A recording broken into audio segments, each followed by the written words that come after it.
Chi va piano va lontano, un po' alla volta. La France compte 4 millions de citoyens issus de l'immigration italienne, soit 7% de la population nationale. Je m'appelle Christopher Siminelli et j'en fais partie. Dans Tomate Mozza, je vous propose des rencontres avec ces Français qui ont un bout d'Italie au fond d'eux. Ils nous racontent leurs racines, leurs parents, leur rapport à l'Italie bien sûr, et surtout comment cela a défini ce qu'ils sont aujourd'hui. Bonjour à tous, bienvenue dans ce nouvel épisode de Tomate Mozza. Je suis très content aujourd'hui d'accueillir Rocco Femia dans ce podcast, dans Tomate Mozza. Alors pourquoi Rocco fait partie de mes invités? Alors, première raison, c'est qu'il est d'origine italienne. Ça, vous allez l'entendre. Il va pas pouvoir dissimuler son accent. Je crois d'ailleurs que c'est pas du tout sa volonté. Donc il est arrivé en Italie, je vais le laisser se présenter après, mais il est arrivé en Italie il y a presque 30 ans. Il est non seulement un acteur de l'immigration italienne, parce qu'il est donc immigré italien, mais c'est aussi ce qu'on peut appeler un artisan de sa mémoire, parce que il en a fait son activité. Il a monté une maison d'édition qui édite une revue, Radici, dont il va nous parler, mais aussi des ouvrages et des spectacles. Il monte même sur scène, même si en toute humilité, il n'ose pas trop en parler, mais il a une très très belle voix. On va passer un super moment avec lui et je suis ravi de l'accueillir. Salut Rocco. Bonsoir à Christopher, bonsoir à tous. Bon, comment vas-tu? Tout d'abord, tu as bien fait de dire que je n'ai aucune intention d'escamoter mes origines italiennes. D'ailleurs, voilà, il suffit de parler quelques secondes seulement pour que les auditeurs s'aperçoivent vraiment que la Norvège est très loin, voilà, de mon ADN. Oui, complètement. C'est vrai que là, tu peux pas le nier. Mais c'est vrai que dès qu'on t'entend, on est en Italie, quoi. Et Écoute, c'est pour ça que ça fait plaisir. Ça me fait énormément plaisir de t'avoir aujourd'hui. Faut-il qu'être en Italie aujourd'hui soit synonyme de bonheur? Mais si c'est ça, oui, Bien moi, sûr, je suis bien d'accord. sûr. Bien sûr, bien sûr. Et donc, bon, déjà pour signaler à nos auditeurs qu'on enregistre à distance aujourd'hui avec Rocco, parce que tu habites à Toulouse. Donc moi, je suis basé à Paris. Voilà. Donc bien malgré nous, on aurait vraiment aimé faire cet enregistrement en direct pour partager un bon verre de prosecco Ce n'est que au partie soleil remise. sur une terrasse. Mais voilà, ce n'est que partie remise. Alors, question traditionnelle, Rocco, raconte-nous un peu dans quel contexte et quand tu es arrivé en France. Écoute, j'ai toujours du mal à parler de moi, mais vu que le protocole que tu as mis en Voilà, il place va est falloir le celui de faire parce demander que aux invités de parler d'eux-mêmes, je me plie à cette exigence. Au fond, voilà. Mais c'est simple, pour moi c'est simple. Je ne suis qu'un scribouillard de journaux, dont la passion pour l'écriture, c'est celle qui me caractérise le mieux, le plus. Et puis après, malgré tout, une formation en droit en Italie, dans la ville de Bari, dans les Pouilles, au sud est de l'Italie. Voilà, me voici un peu partout. Je suis allé en Argentine, en Belgique, et puis à Paris, et puis à Strasbourg. Je dirais tout d'abord à Strasbourg, où j'ai démarré mon aventure dans l'Hexagone, au Conseil de l'Europe, en tant qu'attaché de presse. Et puis l'exigence, au moment où il s'avérait nécessaire un retour en Italie, l'exigence, la passion, le besoin, et je dirais presque la folie amoureuse de rester en France, et il y a 20 ans, de monter, après quelques années passées en France, de monter une maison d'édition justement consacrée à l'Italie. Voilà, c'était la perception d'un besoin qui était réel, d'une information à 360 degrés sur ce pays voisin et ô combien si proche de la France. Voilà, un journaliste avec une passion, comme tu disais tout à l'heure, énorme, accrue pour l'art dans toutes ses facettes, tout particulièrement pour la musique et le théâtre. Et c'est là qu'il y a quelques années après le démarrage de l'activité éditoriale, avec la revue Radici, ça veut dire racine en italien, et les livres qui ont suivi avec la maison d'édition que j'ai créée justement à Toulouse. Quelques années après, voilà, démarrer aussi une troisième section de nos activités professionnelles consacrée à la production de musique et de théâtre. Et donc, il y a aujourd'hui 6 pièces principales qui tournent, ou qui tournaient, mais qui recommencent à tourner. Et tant mieux. On va reparler de ton activité avec Radici tout à l'heure. Donc juste pour refaire un peu la chronologie de ton arrivée, tu es arrivé à Strasbourg en premier lieu, c'est ça? c'est ça. Raconte-nous, pour faire quoi? Quel Bah, métier tu exerçais? oui, j'étais au Conseil de l'Europe.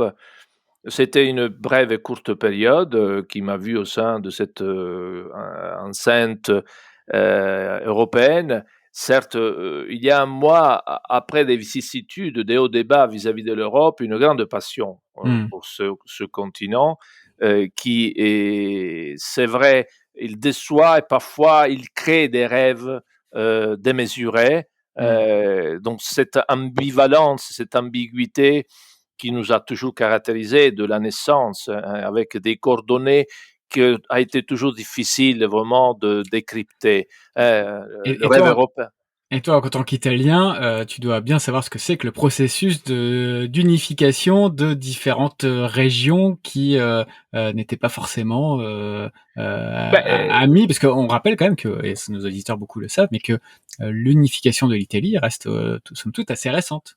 oui, c'est vrai, nous devrions, je dis bien, nous devrions être presque des professionnels C'est de ça. l'unité, compte tenu du fait que déjà, que seulement avant 1861, donc c'est la date charnière qui a déterminé l'unité du pays, nous sommes devenus en 1861 une véritable nation moderne, Mmh. mais avant il n'y avait pas qu'une Italie, il y avait plusieurs Italies et ô combien très différentes les unes des autres.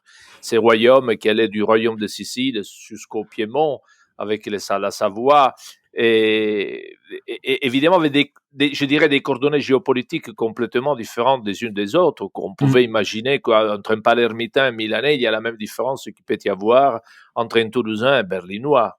Mmh. Voilà. Ouais, Sur complètement. certaines parties de l'Italie, on était dans les Mitteleurope et d'autres, on était dans le pourtour méditerranéen avec des influences arabes et je dirais même balkaniques pour certains, très Mmh. importantes. Bon, bref, oui, l'Italie, laboratoire d'unité, mais pas vraiment toujours, parce que cette ambiguïté d'une unité faite sur le papier, mais qui Mmh. encore est de loin à s'être réalisée, je l'ai Oui, vu un peu elle est par très ricochet récente. même en Europe. Oui, oui, Voilà. c'est vrai, c'est vrai. Je l'ai vu un peu par ricochet en Europe où il y a certes cette grande axiome, cette grande devise européenne, l'unité dans la différence, dans la diversité, qui est très belle Mmh. sur le papier et que par certains aspects est aussi d'une réalité, mais après ça devient parfois un capharnaüm, un chaos où il y a des dynamiques, hélas, qui obligent à prendre conscience qu'on Mmh. n'est pas toujours au top hein, en termes d'unité. Ouais, complètement. Bon, alors raconte-nous ton arrivée, à Strasbourg. Qu'est-ce que ça fait? Parce que Strasbourg, c'est quand même dans le nord-est de la France. Alors, j'étais pas Bah, vraiment à Strasbourg, hein. J'étais à Ilkirch-Grafenstaden, dans la oui, banlieue de bon, Strasbourg. dans cette Mais on est, région, mais on est du Strasbourg. nord-est, avec une ambiance qui devait être autrement, différente de celle de Bari, là Et où tu oui, connais bien. Alors, non seulement comment de tu as vécu Bari. ce déracinement, en quelque sorte, lors de ton arrivée? Ben, non seulement de Bari, mais aussi de ma Calabre natale. Oui. De ma Calabre natale. Oui, de racinement, mais en même temps, j'avais un peu la conscience aussi d'une certaine ouverture. J'appartiens pas, tu sais, à cette génération de personnes d'origine italienne qui ont émigré avec les valises de carton. Donc, Non. je ne portais pas, moi, nécessairement, ce souvenir fort de l'italianité qui est toujours restée Mmh. une réalité à moi.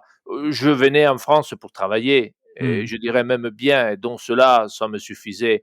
Mais ô combien les différences se sont imposées à moi, surtout que Strasbourg, faut le dire, c'est une ville autrement française, C'est vrai, avec des influences germaniques très fortes, c'est avec une vrai. histoire, elle aussi, hein, de diversité dans l'unité, qui était très forte. Je suis resté pas très longtemps parce que voilà, je suis parti pour Lyon, Paris et finalement Toulouse, où Mmh. voilà. Bah, de Strasbourg, je garde plein de bons souvenirs, Alors, d'amitié très forte. en parlant de bons souvenirs, il me semble que tu as une anecdote à partager avec nous, assez savoureuse Ah bon? qui, oui, au sujet du ski, il me semble, Ah, c'était à Stras tu t'es renseigné alors? bien sûr, tu crois, j'ai travaillé, j'ai enquêté quand même. Oui, ah ben ça c'est oui, c'est une anecdote, je peux la raconter, la partager, il n'y a rien d'embarrassant, mais justement, ça peut me permettre d'évoquer combien c'est difficile quand on va dans un autre pays. Il faut faire attention parce que véritablement, il y a surtout entre italien et français, il y a les soi-disant faux amis dans la langue. Ouais. Alors, l'anecdote concerne la langue, ce besoin de ma part d'apprendre la langue française, cette volonté, au fond, de maîtriser la langue de Molière, Mhm. et il fallait bien se lancer dans l'eau. Donc, Bien il ne sûr. suffisait pas seulement d'aller à un cours de français, il fallait quand même l'appréhender dans la vie concrète. Et, et bien, c'est passé qu'un jour, moi, j'ai été invité par des amis à dîner, euh, un couple d'amis dans la banlieue de Strasbourg. Et je me souviens, à un moment donné, en rentrant à la maison, avant de rentrer, je me suis dit, il faut que tu parles français. Coûte que coûte, il faut que tu te jettes à l'eau. Et en rentrant, moi, je rentre, je salue Alain, et puis je vois accroché sur le mur d'une paroi des skis. Oui. Évidemment, synonyme d'une activité sportive bien claire dans cette famille. Sauf que moi, j'avais compris une chose qui était pour moi, voilà, une sorte de euh, guet-apens au niveau sémantique. Moi, j'avais compris que la similitude entre les mots français et italiens était vraiment très proche, qu'il suffisait parfois de changer une consonne ou une voyelle et le jeu était fait. Alors, en voyant les skis, moi, je me suis dit, ah, mais tu chies. Alors là, je te dis pas, évidemment, le ricochet, le domino qui a provoqué cette boutade, parce que Alain, qui parlait très bien français, italien par ailleurs, et qui a Ouais. compris le quiproquo, il a joué le jeu jusqu'au bout. Il m'a dit, ben oui, oui, oui, oui. Je dis, et vous chiez où? Ben, il m'a dit, ben écoute, nous, on va dans les Jura, par-ci et par-là, et vous chiez combien de fois par an, Alain? Oh, il a dit deux, trois fois, ça dépend. Après, voilà, j'ai dit, bon, ben écoute, c'est bien, vous savez chier, donc oui, oui, ben, il vaut mieux. Il vaut mieux. Et ça, c'était, voilà, évidemment C'était ton bizutage. pour C'était les ton bizutage. auditeurs, ce qui est en italien, ça se dit sciare.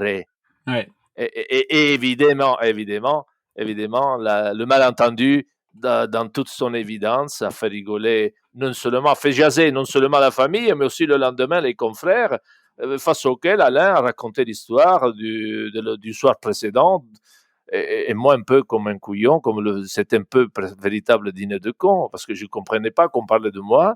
Il racontait d'un confrère qui était venu chez lui et qui dit, voilà, qui avait... euh, Tu t'es fait c'était, bisuter. Tu t'es ben, je fait me suis bisuter fait, par tes bon, c'était un collègues. bisoutage sémantique très fort qui me reste encore toujours bien ancré dans la mémoire. Mais ça pour dire que parfois, on se jette dans l'eau, mais il faut faire attention aux faux amis. Ok, bah en tout cas, c'était bien rigolo. C'était bien Et rigolo. on démarre avec le sourire, tant mieux. Bon, ok, Rocco, Strasbourg. Alors c'est marrant parce que tu nous parles de l'Argentine, t'as fait différentes villes en France. Bon, quand on t'écoute, on peut se dire que finalement t'as toujours eu en tête de quitter l'Italie, non? Alors, j'ai jamais eu en tête de quitter l'Italie. J'ai laissé un peu faire aussi. C'est la vie aussi qui m'a suggéré des choix sur lesquels j'ai réagi positivement. Je suis, somme toute, malgré le fait que je vienne d'une ville du sud de l'Italie où on est très ancré dans le territoire, Hmm. parfois avec un esprit extrêmement provincial, pour ainsi dire. Moi, j'ai toujours eu envie de sortir d'aller vers. Et les occasions se sont présentées, je n'ai loupé aucune, jusqu'au moment où je me suis retrouvé justement en France, avec un périple, somme toute, normal, jusqu'au moment où je me suis retrouvé à Toulouse, où mon épouse, qui est par ailleurs d'origine italienne, bien que née en France, voilà, et Hmm. c'était le déclic qui a fait que je me sois installé en France, à Toulouse, et créé cette maison d'édition. Alors, avant de développer ce sujet de ta maison d'édition qui est super intéressant, j'aimerais te faire réagir à quelques idées reçues. C'est un petit rendez-vous que Je j'ai avec t'en prie. mes invités dans Tomate Mozza. La première idée reçue, tu vas nous dire ce que tu en penses, Par c'est rapport aux que Italiens? par rapport aux Italiens, Ah, d'accord. évidemment, pas aux Strasbourgeois, Rocco. Alors, les Italiens, on dit d'eux que c'est tous un peu des mafieux, ou si ce n'est des mafieux, des magouilleurs. Alors, c'est vrai ou faux? Oh là. Ah, ça, c'est un défi. Alors là, évidemment, on est plein dedans, dans les clichés. Bon, écoute, ça, c'est le cliché, je dirais, par antonomase. Eh bien non, Christopher. Non, nous ne portons toujours pas un revolver dans la poche de notre costard rayé. Ah bon? Non. Bon, enfin, quand même, blague à part, la présence d'associations criminelles, la mafia, l'Ndrangheta ou la Camorra, certes, est indéniable. Mais la majorité des Italiens, ils ne sont pas dans ce cliché, ils la Bien sûr. condamnent. La culture mafieuse, rendue célèbre d'ailleurs par des films comme Le Parrain ou Mmh. Soprano, vraiment n'appartient pas à l'ADN des Mmh. Italiens.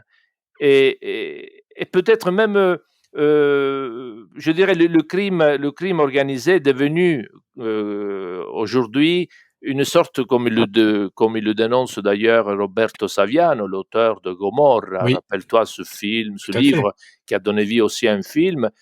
Et la mafia est devenue une multinationale qui sait se déplacer avec compétence dans tous les pays, Mmh. surtout dans la finance de l'Europe du Nord Mmh mh. et de l'Hexagone.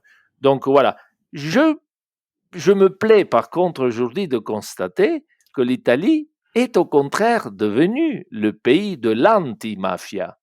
Tu me Complètement. diras, pour cause, parce qu'ayant dû lutter contre le crime organisé, a acquis une expérience énorme. Ben oui, c'est le pays qui sait le mieux combattre ce phénomène. Oui, complètement. D'ailleurs, dans le prochain numéro de la revue Radici, nous y consacrons un dossier fort intéressant avec une vision autre, hein, Mmh. que peut-être ça peut aider à, euh, à déstructurer ce cliché qui veut que les Italiens soient tous des mafieux. Non, Oui, c'est voilà. vrai. Non, mais il y a un truc qui m'avait, donc moi, je suis allé dans les Pouilles, là, dans la région de mes parents, il y a 2 ans, et ils me disaient tous ça, ça fait pas mal d'années déjà que les contrôles sont, en tout cas pour les entreprises, tout ce qui touche au blanchiment d'argent, et cetera, la circulation du cash, les contrôles se sont multipliés et enfin vraiment, les commerçants sont devenus quasi irréprochables. Et il y a un truc qui m'a marqué. Donc pour aller à la plage, je gare ma voiture sur un parking payant, et tu peux te dire bon là tu payes en liquide à un mec qui passe, et non, et donc il a sa petite machine, il te donne un ticket de caisse, et surtout si s'il se fait contrôler et qu'il a pas donné le ticket de caisse pour justifier cette transaction, il s'expose à des comment dire, des sanctions et des amendes absolument colossales. Et j'ai l'impression que en Italie, ils sont devenus limite les meilleurs élèves Voilà. sur ce plan-là. Je ne sais pas si on est devenus les meilleurs élèves, mais bon, tu sais, il faut quand même qu'on le dise une fois pour toutes, parce qu'on en écoute d'émissions de radio, de télé sur cet aspect-là. Les clichés sont une invention extraordinaire. Ils représentent la manière simple, vraiment, Mmh. pour parler d'un peuple, d'une nation, comme s'ils étaient tous Ah identiques. oui, bah Les oui, Français ont tous la baguette, le c'est ça, béret c'est ça. et le t-shirt rayé. Et les Italiens, évidemment, ils portent tous un costard rayé avec un revolver sous la. Non, non, le cliché est important et révélateur, par contre, oui, d'une identité, d'une manière d'être à un moment de l'histoire. Mmh. Et puis les hommes, ils doivent faire l'effort d'aller au-delà Bien sûr. du cliché. C'est Voilà, pour ça le que cliché. je fais ce petit rendez-vous dans Tomate Mozza, parce que c'est surtout un prétexte pour les dénoncer, ces clichés, Ben, c'est d'ailleurs un peu comme voilà, rétablir la vérité en quelque sorte. comme le cliché qui veut, par exemple, les jeunes Italiens tous des Tanguy. Oui, bah justement, Bah, c'est le deuxième, voilà, enfin, il y en a d'autres, hein, il n'y a pas que ça. Moi, oui, oui, voilà, oui, j'en bah, il y en cite a deux. plein, il y en a plein. Oui. Donc, mais c'est vrai que l'autre cliché, c'est que les Italiens sont trop attachés à leur mama, et ils ont beaucoup de mal à sortir du petit cocon familial. Ben ça aussi, ben, tu vois, ben, oui, oui, oui, oui, et c'est vrai. On ne peut pas dire Ah, non. celui-là, il est vrai alors. Mais oui, il y a une partie qui est vraie, mais il faut l'expliquer. Il faut l'expliquer, sinon ça Alors devient un explique. stéréotype, et un cliché insurmontable. C'est vrai, les jeunes Italiens continuent à vivre avec leurs parents jusqu'à l'âge de 30 ans, comme Mmh. Tanguy, le protagoniste Oui. ridiculisé par le célèbre film français qui porte son nom. Ben, il faut savoir même qu'en 2007, un ministre italien, je m'en souviens plus le nom, Tommaso Padoa-Schioppa, c'était le ministre des Finances, OK. a rebaptisé ces jeunes comme des grands bébés, bamboccioni, il les a appelés. suscitant évidemment une vive polémique en Italie. Bon, il est vrai que les jeunes Italiens accèdent tardivement à l'indépendance, mais non pas parce qu'ils sont des Tanguy, mais pour des raisons économiques, Christopher. Mhm. En Italie, le taux de chômage des jeunes, tu sais à quel niveau il se situe Alors, dis-moi. aujourd'hui? Ben, c'est proche des 30%. Donc, les seuls emplois qu'ils peuvent trouver sont des boulots précaires et sous-payés. Et donc, il n'existe aucune forme d'aide sociale pour les soutenir. Et la seule solution qui reste, c'est de rester chez papa et Bien sûr. maman jusqu'au moment où ils accumulent une certaine autonomie Mhm. économique pour vivre leur vie en toute autonomie. Ouais, complètement. Bah, c'est tout à fait logique. Donc, c'est pas forcément pour des raisons culturelles, mais plutôt pour des raisons économiques, on va dire, Je et financières. pense. Ouais, tout à fait. Bon, merci Rocco d'avoir rétabli la vérité avec nous. Oh ben, Alors, j'aimerais bien qu'on passe un peu de temps sur ton activité d'édition avec Radici. Donc, Radici, tu as créé cette maison d'édition, tu vas nous dire, hein, mais il me semble il y a presque 20 ans maintenant. en 2002, Voilà, 2002, donc tu vas fêter tes 20 ans l'année prochaine. J'espère c'est que tu ça. vas tous nous inviter et qu'on va À faire Toulouse, oui, oui, grosse oui. fête. Voilà. Je note dans mon agenda.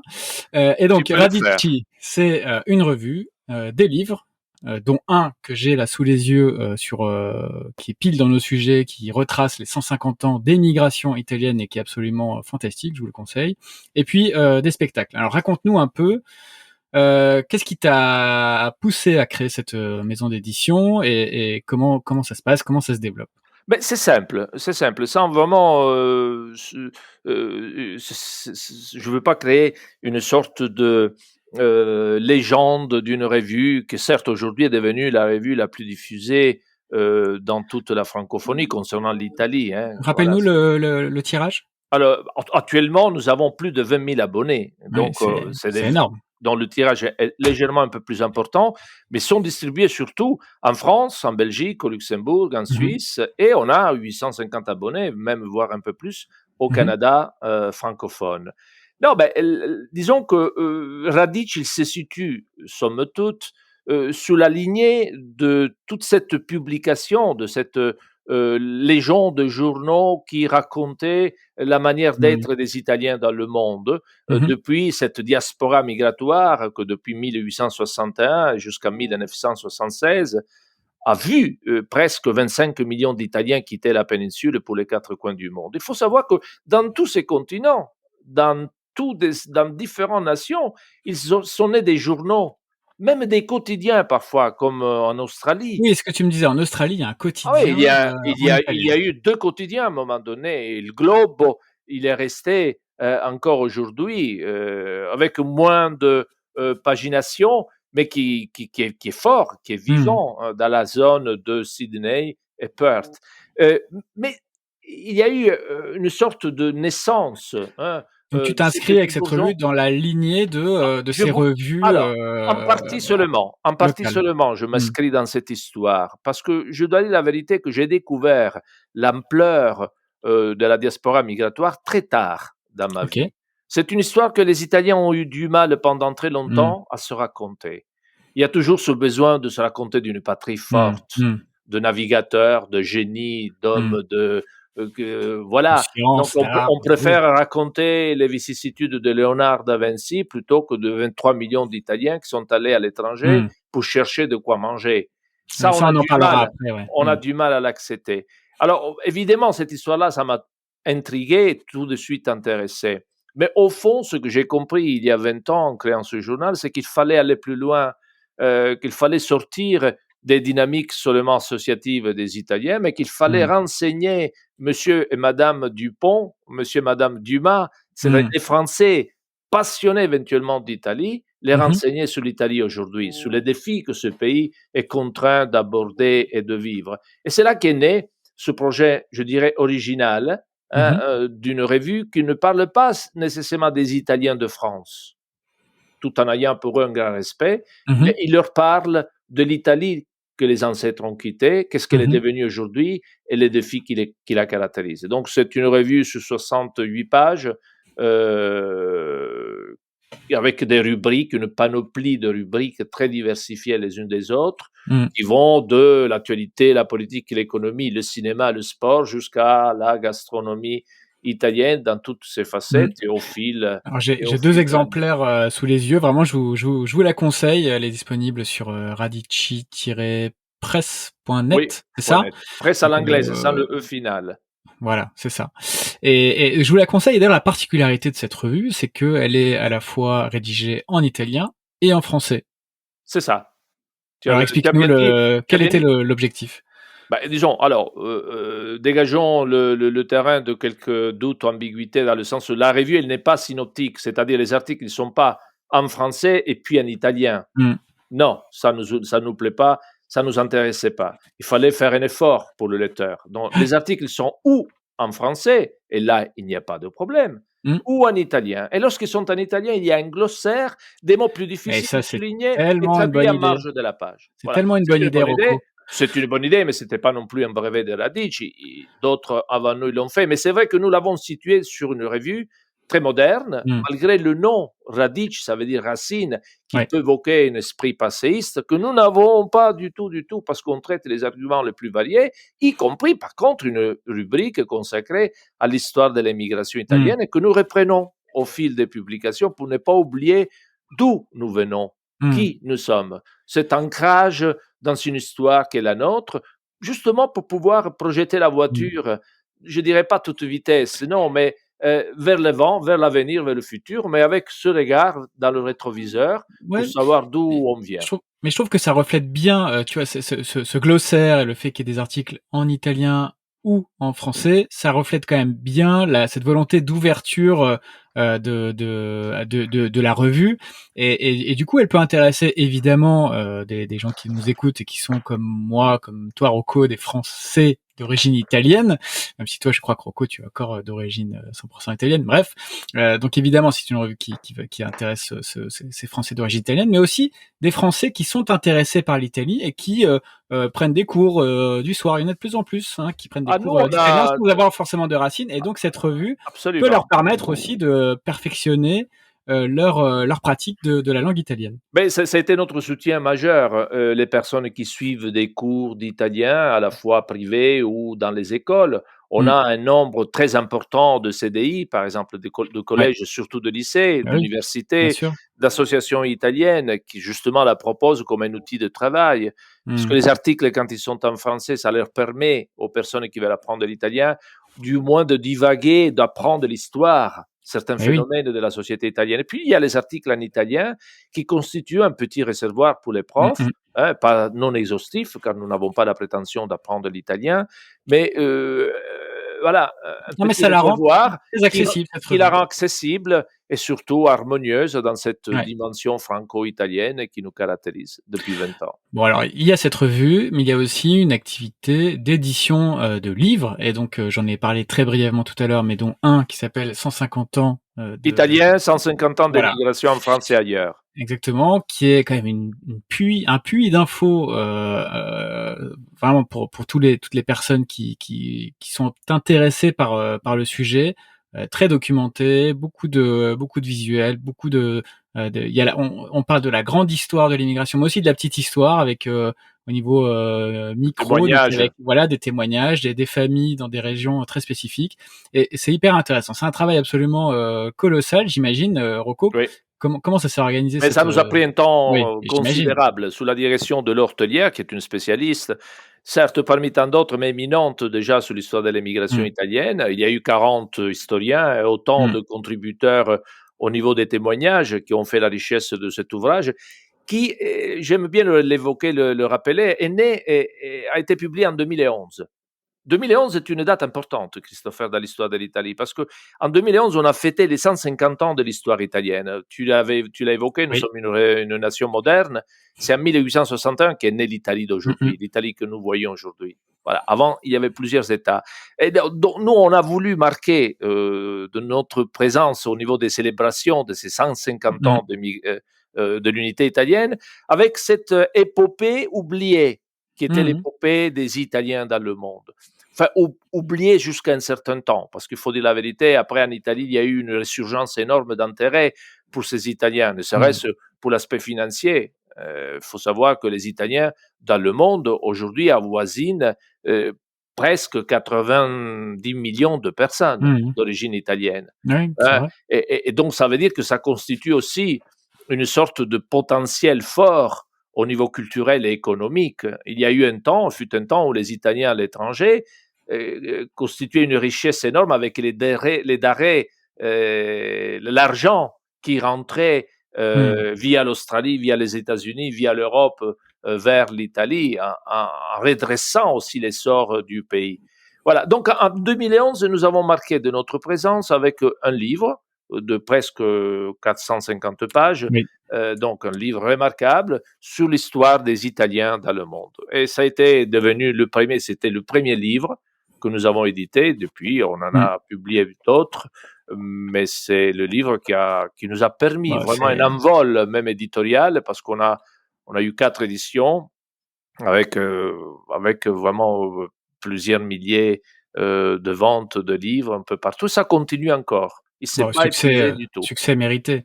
Et puis même s'il est sorti en 2011, évidemment, de la nature de ce qu'on trouve dans ce livre, il est, encore évidemment plus que jamais d'actualité. Donc je vous le conseille, il est disponible sur, radici-presse.net aussi. Et donc dernière activité de Radici, ce sont, les spectacles. Alors, les spectacles vivants qui ont été un peu mis à mal au cours de ces 18, derniers mois. Et oui, Ce qui hélas. me frustre énormément parce que ça me donnait hyper envie d'aller les voir, d'aller les découvrir. Donc raconte-nous un peu quels sont les principaux spectacles que tu montes avec Radici. Est-ce qu'on aura le plaisir de les retrouver sur les planches, ces Mais spectacles? bien sûr, pour toi et pour tous les autres, et nous redémarrerons comme tous les autres artistes et productions, les spectacles. Donc voilà. Mais ça, c'était une très belle réalité. Là Mmh. aussi, elle n'est pas le fruit d'une analyse, je dirais, commerciale, économique, du Mmh. style, voilà, così fan tutti, ainsi font tous, alors nous aussi, on va créer Oui. des spectacles. Non, on a été attrapé par la vie. D'ailleurs, en 2011, quand on a fait le livre sur l'histoire de l'immigration italienne, on se posait la question comment le promouvoir. Mmh. Et puis, on a eu l'idée que peut-être le chant, la musique a toujours su raconter l'histoire italienne dans toutes ses facettes, y compris la facette de l'immigration. Et on a repéré des musiques très belles Mmh. d'immigration qui ont constitué au départ un premier CD de musique sous l'égide et la direction d'un grand spécialiste italien de l'immigration italienne, en tout cas musicale, Gualtiero Bertelli, et D'accord. qui est venu d'ailleurs même à Toulouse à présenter un petit spectacle à l'occasion de la promotion et de la publication du livre Italien 150 ans d'émigration en France et Mmh. ailleurs. Et c'est là qu'est germé dans ma tête l'idée de carrément en faire un spectacle. Vu l'ampleur et le succès qu'avaient rencontré ces chansons, donc avec une petite équipe à Toulouse, au départ avec des amateurs et puis des spécialistes et des Mmh. professionnels, on a créé le premier spectacle dont le titre est très révélateur, Italien, quand les émigrés, c'était nous. Mmh. Voilà, évoquer cette histoire passée, je dirais même pas si lointaine, où les pauvres, les déshérités, les clandestins, Mmh. c'était Complètement, nous, bien c'était sûr. nous.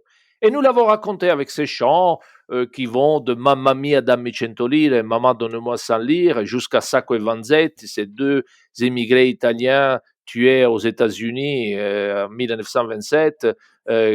C'était des anarchistes tués Mmh. injustement, hein, pour un homicide qu'ils n'avaient pas commis, jusqu'à des chants nouveaux d'auteurs-compositeurs italiens comme Fabrizio De André ou Ivano Mmh. Fossati, qui racontent justement non plus l'émigration des Italiens dans le monde, mais l'autre émigration, celle qui aujourd'hui rejoint l'Italie et l'Europe Oui. en quête d'une identité, d'une dignité que leur pays, comme le nôtre à une certaine époque, Mmh. ils ne savent pas leur donner.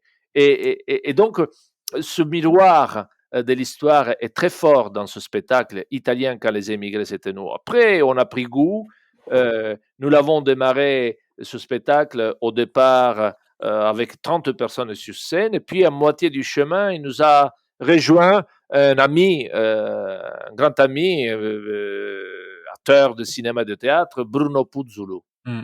Bruno Puzzolo, dont je me fais le plaisir de le dire phonétiquement en sarde, en italien, en sarde surtout, Bruno Puzzulu, comme ils disent les Français, qui était d'ailleurs, rappelons-nous, César de la meilleure promesse cinéma en 1999. Donc, l'amitié avec lui a fait que finalement il s'est engagé dans ce spectacle. Et puis quelques années après, il y a en 2018, nous avons une idée géniale. Déjà en 2016, nous avons un peu eu le prodrome d'une idée qui est jamais dans nos têtes, celle de adapter au théâtre une pièce littéraire ô combien importante pour les Français tout court, Les Rital de François Cavana, un des fondateurs d'Harakiri, de Charlie Hebdo et d'autres. Et Bruno même, il s'est penché sur cette histoire ô combien emblématique de beaucoup d'Italiens, surtout la sienne personnelle, car lui-même, il est fils d'un père, comme Cavana, d'un père italien, d'une mère française. Et il l'a daté d'une manière remarquable, en donnant la mise en scène à son frère Mario, qui a connu un succès énorme, notamment à Avignon en 2019, qui a constitué un véritable tremplin d'élan qui nous a permis après de démarrer l'activité tout au long de 2019, début 2020, jusqu'à hélas ce fameux 15 mars, où il a fallu tout arrêter. Donc ton premier spectacle, c'était musical. Quand les immigrés, c'était nous, et les Rital, est-ce qu'on aura le plaisir de les retrouver là dans les prochainement, nous démarrons tous les spectacles, qui plus qui moins. Les Rital est pas mal vraiment demandé. L'Italien quand les émigrés, c'était nous. Nous le proposerons prochainement le 18 juillet aux Estivales à l'Étayade dans le Luberon. C'est une très belle enceinte nature, on peut dire, parce que c'est une carrière, une cave avec une paroi en pierre sur laquelle nous allons projeter cette histoire de l'émigration italienne. Et d'ailleurs, où Bruno Puzzolo lui-même assurera le récit qui fait de support aux 16 chansons jouées par 6 musiciens, chantées par une chorale de 25 personnes. C'est le 18 juillet à 21h30. Et tu seras sur scène? Je serai sur scène. Oui, j'ai pris le plaisir sur 2 spectacles d'être sur scène. Sur celui-là et sur l'autre qui a été coproduit quelque part un peu avec France 3 à l'occasion de la fête de la célébration de l'armistice. C'est une réflexion très poignante et forte et engagée sur la paix, mais en réalité, c'est plutôt contre la guerre. Certes, pour prôner la paix, mais une réflexion à partir de chants d'auteurs comme De André, comme Bertoli, Guccini et d'autres, où moi-même j'assure le récit de ces différents passages d'écriture. Voilà, c'est très fort. Puis il y a un très beau spectacle aussi, si tu permets, j'aimerais bien le citer parce qu'il est très important, qui a une envergure universelle, et c'est lui consacré aux grandes musiques du cinéma italien. Les Inoubliables, s'appelle ainsi. C'est un très beau spectacle, vraiment, où c'est modulable, où 5, 10, 25 musiciens, selon les possibilités des organisateurs, et ils sont sur scène, et sur le rythme des images en live, ils jouent ces grandes musiques qui ont fait la fortune, je dirais, à la fois même de la musique, mais même des films, parce que ça va de Nino Rota avec la série de Fellini, La Strada, Amarcord, jusqu'à Il était une fois dans l'Ouest de Ennio Morricone, Cinema Paradiso, Le Facteur, mythique. Et les Rital, t'as des dates à nous donner ou pas encore? Alors, les Rital, oui, il y a des dates. Alors, j'espère de me rappeler, tu me prends à la dépourvue, mais le 6 juin, nous sommes à Saint-Étienne-de-Rouvre. Puis nous serons à Sarlat le 24 juillet. À Sarlat le 24 juillet.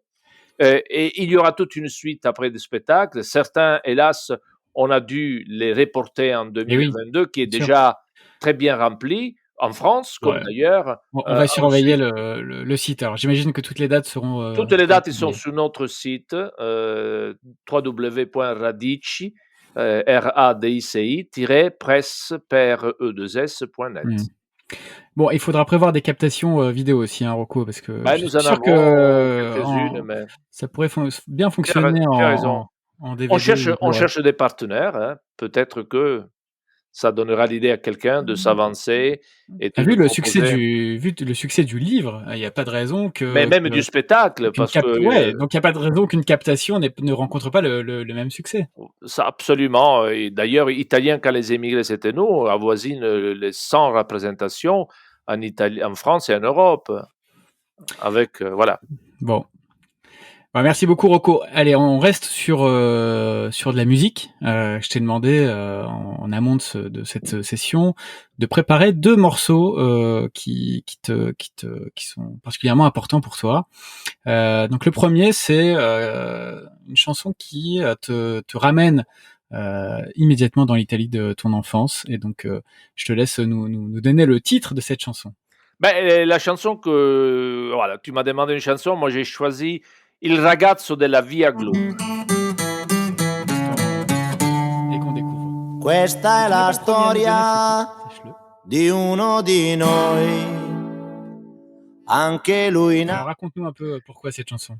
Ben, il s'agit d'une. Ben, ça m'a plu cette chanson. D'abord parce que ça fait le trait d'union quelque part un peu avec toute cette épopée migratoire qui a vu les Italiens quitter l'Italie pour l'étranger. Là, par contre, c'est l'histoire d'un enfant du sud de l'Italie, Celentano, hein, des Pouilles, qui est monté à Milan dans un quartier très populaire d'une périphérie adjacente à la voie ferrée, où Celentano il raconte de cette histoire simple, ou renouée avec les choses familiales, qu'à un moment donné, le déplacement vers la grande ville, les buildings, a éliminé totalement de sa vie. Donc cette tristesse finalement de devoir abandonner la périphérie et les prairies vertes pour cette enceinte de building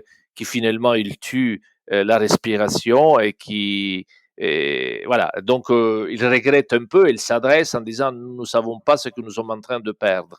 Et d'ailleurs cette chanson elle m'a beaucoup plu parce que c'est une chanson qui a été réalisée en 68-69. Voilà, on est à peu près dans cette époque-là, même peut-être un petit quelques années avant, mais qui a été une des premières chansons, je dirais, sur l'écologie, sur l'environnement, sur l'engagement vers la sauvegarde, voilà, de la nature. Deuxième morceau, je vais le lancer et tu nous en parles après. Povera patria, schiacciata dagli abusi del potere. Eh ben oui, là nous sommes avec un maestro de la musique italienne qui vient de nous quitter, hélas, Franco Battiato. C'est une chanson extraordinaire qui est très engagée. On est avec Battiato face à un novateur de la musique, a touché tous les registres du pop, peut-être seulement le jazz, il lui en manquait, et qui a marqué l'esprit.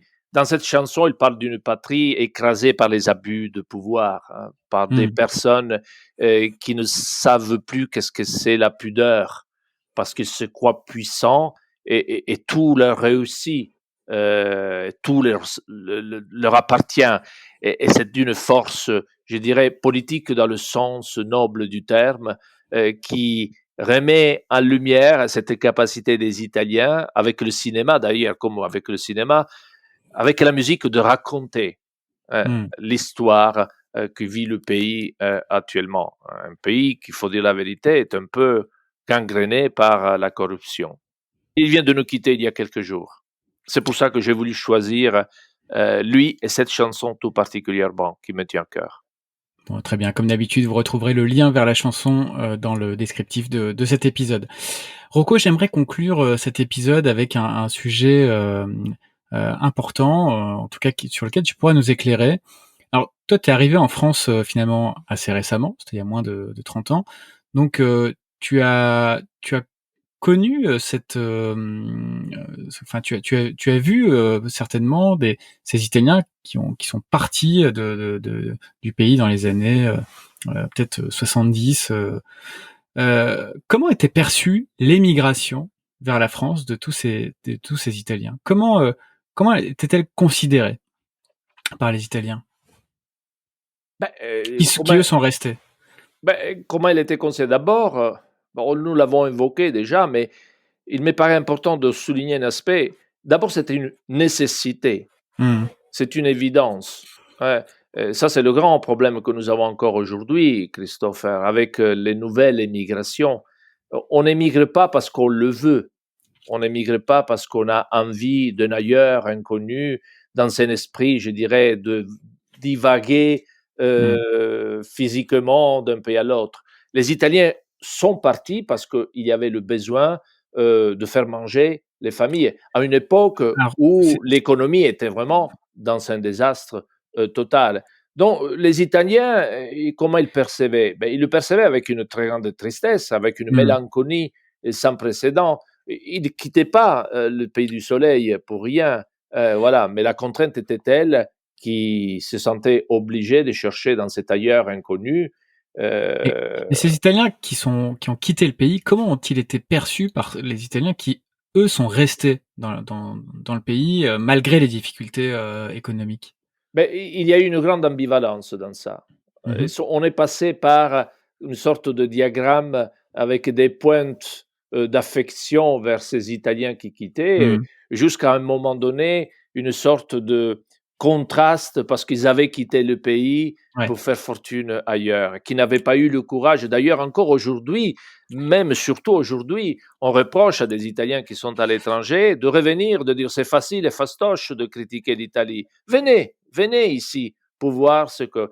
Et ça, c'est un peu ambigu comme discours, parce Mhm. qu'évidemment, l'histoire de chacun, on ne peut pas la refaire de manière aléatoire et individualiste. Voilà. Et Chacun... aujourd'hui, en 2021, comment Ben, sont perçus nous, nous Français d'origine italienne, vous comment on êtes est des perçus par les Français. Italiens? Ben C'est oui, ça, moi je prendrais le discours de l'autre côté. Quand un Français d'origine italienne, il va en Italie, c'est ouais, le Français. Quand il forcément. est en France, c'est l'italien. Et oui, donc Ça, c'est cette ambivalence est forte parce qu'ils sont que porteurs, tous les immigrés et voilà, émigrés connaissent. qui est typique Bien à sûr. tous les immigrés. D'ailleurs, des parents, à vous, sans doute, ils peuvent vous le partager. Souvent, quand ils allaient en Italie, Oui. c'était les Français, on l'appelait Ah les bah, Français. complètement, c'est pour ça que je te pose la question. Mais Voilà. c'est une question qui concerne finalement plus la génération de mes parents que la mienne. Parce que moi je D'ailleurs, suis ça les français. frustrait. Il les frustrait parce qu'ils ne savaient pas qui étaient. Alors, ici, ils étaient Mmh. des Italiens, les Rital, d'ailleurs, avec ce cliché, ce stéréotype au début, ô combien agaçant et négatif, aujourd'hui est devenu un peu pittoresque Oui. pour définir les Français bien intégrés, comme on dit, Mmh. d'origine italienne. Mais pour eux, c'était frustrant parce que là-bas étaient des Français, ici, ils étaient toujours Et des oui, Rital ou bien des sûr. Italiens, donc qui sommes-nous? En réalité, aujourd'hui, les nouvelles générations, elles découvrent d'être passeurs, je dirais, d'une double culture, que loin d'être C'est une ça. double personnalité, est une richesse. Oui, c'est ça. Et les Français d'origine italienne de ma génération, donc qui sont nés en France, nous on ne vit pas du tout cette Non, origine de la même manière que nos parents. heureusement d'ailleurs. On n'est pas considérés comme des Italiens par des Français pur jus, j'ai envie de dire. Super, et tant mieux. Oui, Et tant mieux. C'est le signe d'une voilà. intégration qui s'est faite C'est avec ça. le temps, sans ambiguïté. À tel point qu'on a du mal à imaginer ce qu'ont pu vivre parfois nos parents. Alors, on va pas parler de racisme parce que c'est pas du tout ça, mais Si, par moment, oui, oui. Christopher. Non, parce que est-ce que c'est vraiment une race, j'en sais rien, mais en tout cas plutôt de l'ostracisme ou enfin pas ça, mais la peur de l'étranger ou la méfiance envers l'étranger. Nous, c'est des choses enfin en tout cas de ma génération, qu'on Bah n'a oui, bien absolument sûr. pas vécu et c'est difficile à imaginer, voilà que nos parents Mais il aient fut un temps pu où être vivre ça. rital, c'était un problème. Euh, Complètement. et il y a eu des cas dans l'histoire française de véritable racisme anti-italien. Et heureusement bien pour sûr. nous, peu de cas, mais rappelons Et- en 1893 la tuerie d'Aigues-Mortes, Exactement, dans c'est ce que j'allais dire. dans les Qu'on salines découvre. d'Aigues-Mortes, où Ouais, 11 ouais. Italiens furent tués au cri de mort aux Italiens. Ouais. Comme quoi l'homme est toujours potentiellement, si on ne soigne pas cette dimension de l'humanité, Ouais. toujours prêt à Un exacerber la partie négative qui est en Un lui. épisode tragique et largement méconnu évidemment des Et nous Français, en des avons fait un Italiens. livre. Nous en avons fait un livre sur Exactement. ça. Oui, et Euh, puis c'est un épisode bien documenté dans le livre sur les Dans le grand 150 livre sur oui, l'immigration, mais aussi dans le exactement. livre d'Enzo Barnaba, Mort aux Italiens, Oui. où on relate de ce Mmh. microcosme camarguais, pour ainsi dire, où est née cette folie homicide au cri de mort aux Et Italiens, pour une stupidité, pour une bêtise, parce que les Italiens, ils étaient venus pour voler le pain des Français. Vous voyez comme il se répète l'histoire et qu'il faut faire attention et que donc la mémoire, il faut la nourrir continuellement, parce qu'à l'époque, ils les ont tués parce qu'ils volaient le pain des Français. Et ça vous dit rien? Ça vous bah, donne, complètement. voilà, vous entendez pas les voix Et d'ailleurs xénophobes, extrémistes qui aujourd'hui ils prônent pour le tout français, d'abord les Français, d'abord les Italiens. Mmh. Et voilà. Et je vous conseille aussi la lecture de la BD Bella Ciao de Hervé Barulea, qui est Oui, un Barulea. voilà, qu'on appelle aussi Baru, et qui a retracé dans cet ouvrage cet épisode d'Aigues-Mortes. Voilà. Absolument. Bon, Rocco, c'était un plaisir de te recevoir dans Tomate Mozza. J'ai passé un super moment. J'espère que nos auditeurs aussi. Je retiens. Et le plusieurs plaisir choses. est partagé. Voilà. La première, c'est que tu fêtes les 20 ans de Radici l'année prochaine et que ça va être la grosse fête. Grande fête à Toulouse. Vraiment, compte- vous êtes tous invités. compte Mais c'est sur un gros moi. truc. Pour te le rappeler. Voilà. Et de deux, on a hâte de voir tes spectacles revenir sur les planches et pour les découvrir pour ma part, parce que j'ai vu aucun. Et donc je compte bien rattraper mon retard. Voilà, merci beaucoup Rocco. Merci à toi, Christopher. Ciao.